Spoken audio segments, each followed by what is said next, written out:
Welcome to Box Office Recap. A reproduction of the famous Orient Express train has been built to travel in space along hyperspace ribbons, offering passengers the most beautiful sights of every galaxy. One evening, the lights of every wagon flicker, and a terrifying mummy known as the Foretold appears in the dining car. Mrs. Pitt sees it immediately, panicking as she demands an explanation, but her granddaughter Maisie doesn't know what she is talking about. In fact, nobody else can see the Foretold, no matter how much Mrs. Pitt yells for help, and this allows the mummy to get close enough to kill Mrs. Pitt exactly 66 seconds after the light flick. Sometime later, a blue police box appears inside the baggage car.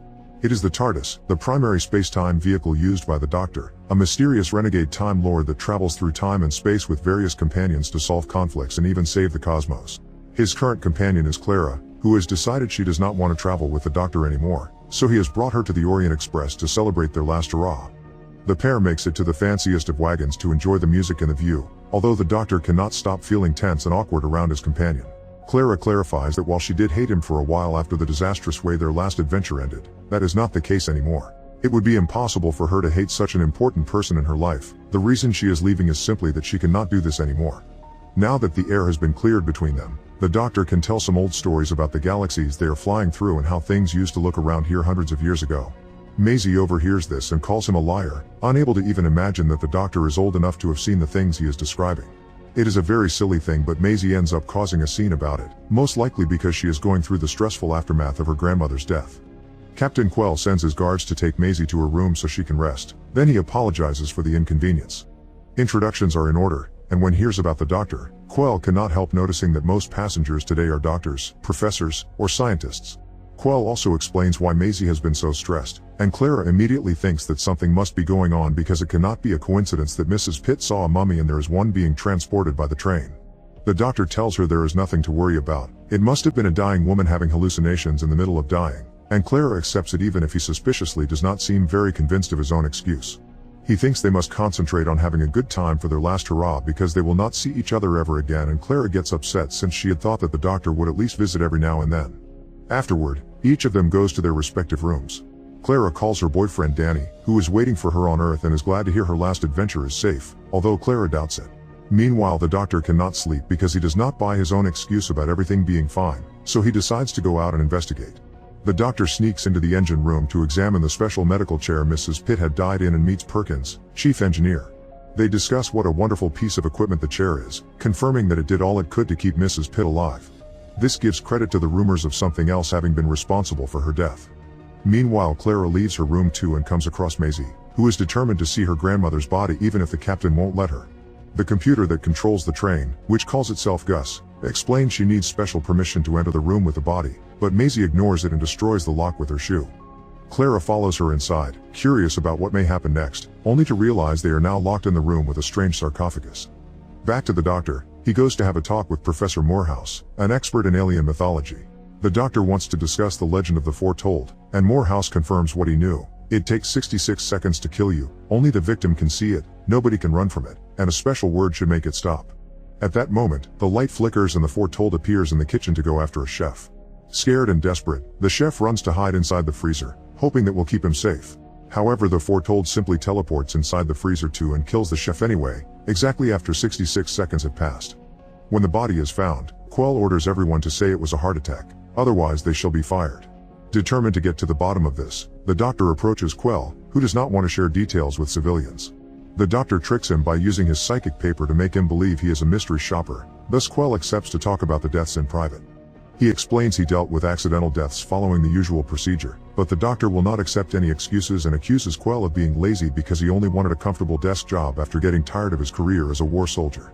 This hurts Quell, but it is still not enough to make him believe there is enough evidence to call murder instead of accidents, so the Doctor leaves him behind to investigate on his own. Outside the office, he bumps into Perkins, who has brought the train's plans plus the lists of passengers and stops for the past 6 months.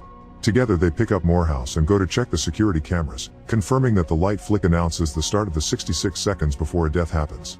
The three men spend hours going over documents, trying to find some clue that could help them kill the Foretold, to no avail.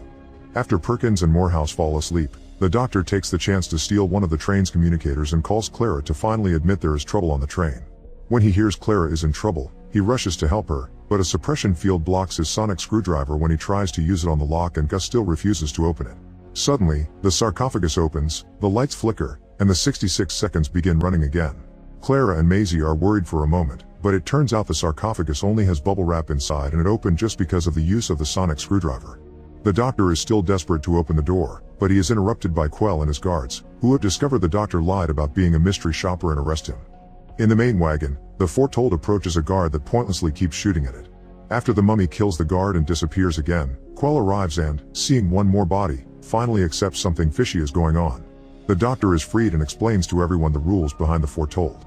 By looking at their faces, he finally realizes that having all these professionals here cannot be a coincidence. Someone of immense power and influence has orchestrated the whole trip to gather a team that could analyze the mummy. This person is watching everything they do, and as soon as they hear the doctor reach his conclusion, they stop the train and drop the hologram. The wagon is not a normal fancy car, it is actually a full laboratory the passengers can use to work on the case. At that moment, Gus speaks to everyone, asking them to research a way to stop the foretold, and that the only reason they managed to get it on the train had been the scroll hanging on the wall, which the foretold follows everywhere it goes. The scroll is protected by another suppression field, and if the passengers refuse to work, they will just die one by one at the hands of the mummy. While they discuss how to proceed, the lights flicker, and the foretold appears for Morehouse. Showing no sympathy for the poor professor, the doctor asks him to describe what he sees to help them with the investigation. This way his death will count for something. Morehouse describes the mummy as best as he can, but he is in a panicking state, therefore not in the right mind for scientific conclusions. Bargaining with the mummy does not work as the stories say, and the foretold kills Morehouse when the 66 seconds end.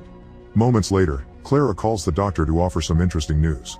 It turns out the sarcophagus is actually a stasis unit where the foretold is supposed to go if they can capture it. They have also found some paperwork indicating this experiment has been tried before and all the other crews failed. While the doctor talks to Clara, Gus keeps asking him to hang up, yet the doctor will not obey. As punishment, Gus depressurizes the kitchen room, which releases the cooks into space, instantly killing them. As the doctor finally hangs up to avoid more trouble, he hears Gus say that more disobedience will result in the death of other less valuable passengers, which makes the doctor wonder how such a thing is chosen. Thinking the foretold may not be killing at random, the group looks at the history of the victims. Mrs. Pitt had been very old, therefore the most fragile person on board. The chef had a rare blood condition, the guard had synthetic lungs, and Morehouse suffered from panic attacks. This means foretold picks off the weakest first. Nervous and scared, Quell confesses he came back from war with PTSD, so he is likely to be next, which is confirmed when the lights flicker again and the foretold appears in the wagon. Not caring about comforting a man about to die, the doctor asks for as many details as possible, even trying to get in the foretold's path. The mummy does not care though, it just walks through the doctor, and when Quell tries to move away, the foretold simply teleports and kills the captain when the 66 seconds run out. People around the body try to grieve, but the doctor is obsessed with solving the case. 66 seconds is too exact to be organic. That detail plus the ability to teleport indicate the foretold must be some kind of tech. Perkins calls him cold and arrogant, but the doctor keeps brainstorming, coming to the conclusion that foretold has been around since ancient times because its tech drains the energy from the living, which he confirms with a quick scan of the captain's body. The 66 seconds is the time the tech needs to enter the feeding phase. Taking into account all these details, Perkins thinks the next victim is obvious. Maisie is going through psychological trauma after her grandmother's death. Gus agrees and allows the doctor to call Clara, asking her to bring Maisie over in order to study her incoming death. This is incredibly cold of him, but Clara sees they have no choice and lies to Maisie, telling her she must go to the wagon so they can protect her. Because now they are necessary for the experiment, Gus opens the lock and allows the girls to leave. On their way to the wagon, Clara sees the TARDIS and notices there is a force field around it. At the lab, Clara confronts the doctor about the force field, and he confesses Gus is keeping them from leaving because it brought them here on purpose. The doctor has always known this train equaled trouble and was not just a relaxing break. Gus had contacted the TARDIS multiple times to ask for his help. Clara is furious because she was lied to again, and now she has become a liar too. She considers telling Maisie the truth, but she is interrupted by the lights flickering again. The foretold appears for Maisie, but the doctor jumps in between, using his scanner to absorb her grief and trauma and implant them in his own mind.